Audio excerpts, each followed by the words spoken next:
Sandra Robinson's daughter Sarah was just shy of her 26th birthday when she lost her battle to addiction. Since then, Sandra here has authored the book Sarah, Bound by Addiction, Free by Christ. Tonight, we're learning more about that eye-opening memoir, as well as the unbreakable love between Sarah and her family. I'm joined now by Sarah's family. Thank you so much for joining us. And of course, Kimberly LaRussa with Sweet Buffalo. Kimberly, do you want to kind of introduce everyone on the couch here and why you brought them in, first of all? Yes, so I learned about this story through your best friend we had on this segment, and she said, I have a best friend who lost their daughter to addiction, and she's doing something incredible. She wrote a book to help others in their battle as well, so we definitely wanted to have you both here today and to share your story.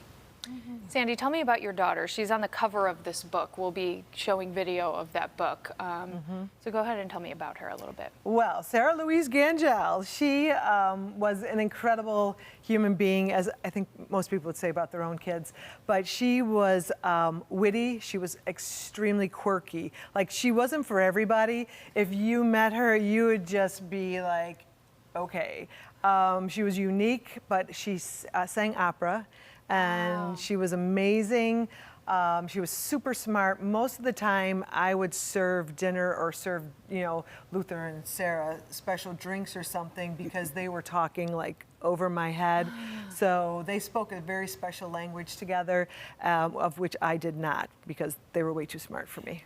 Luther, there are a lot of people in this community who have been impacted by the same thing that your family has been impacted by.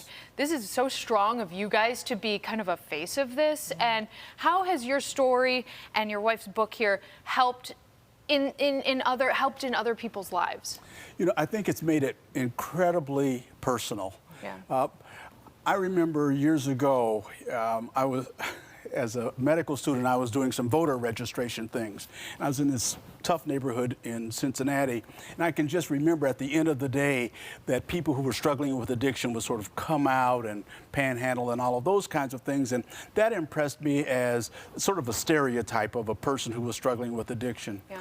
And what I experienced was that Sarah, who, you know, we loved dearly, didn't fit that stereotype. Yeah. Yeah. And so I think that, at least for me, that was the thing, that substance abuse just sort of strikes throughout the swath of our community. Yeah. You know what I mean? Yeah, absolutely. And how do you think this book, Sandy, is helping others, and kind of what is in this book that you've put in there that can help others? Well, one of the things that Sarah was diagnosed with depression, I think, in 2nd grade. And so it was really young, and nobody could believe it. And so we were like, she can't be depressed. Like, she's what, 7, 6? And so in this book, throughout our lives, people kept giving us books. You know, it's like when you're suffering with depression, here's a book on depression.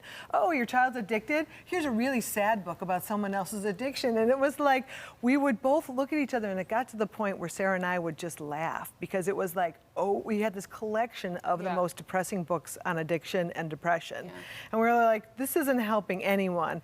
And the one thing that we found, she was in 43 rehabs. She died at the age of 25 and was in 43 rehabs. And so when you think about it, one of her lines was she spent most of her life in captivity, and she did well in captivity. And she never learned how to live free. And so part of it was we learned how to discuss hard stuff together. And we never found a book where we could discuss those things together. And so in the book are Sarah's journal entries. We had picked, before she died, we had picked out all the chapters that we wanted to write. But as close as we got to writing, addiction got closer. And so we never were able to write that story. But after she passed, whenever she would go into rehab, she was a prolific writer. And so I would take her journals, and if she would go into rehab, I would hurry up and shove them under a couch or a bed or a closet. And after she died, I found all these journals. And so I took the journals based on our topics, went away for a month, tore them apart, and put them together according to what we had planned. And the only thing that she said to me was, if we write this book together, you don't get to change my words. Yeah. I was Okay. like, okay. So her words are in this book. Oh yeah, yeah, and Verbatim. Wow. yes, yes. I feel like I could talk to you for hours, both of you. Unfortunately, our time is up here right my now. word. We will put a link to this on our website, WIVB.com. With we'll link back to your book as well. Thank you. You're very inspiring. I think you're going to help many families in this area, especially with this, but also with your words and being so upbeat. And again, the stigma around this is very hard Yes. for a lot of families. Absolutely. So thank But you we can so much. overcome. We can. Yes. Thank you so much for coming on. I Thank appreciate you. it. Thanks Yeah. for having us. Appreciate it.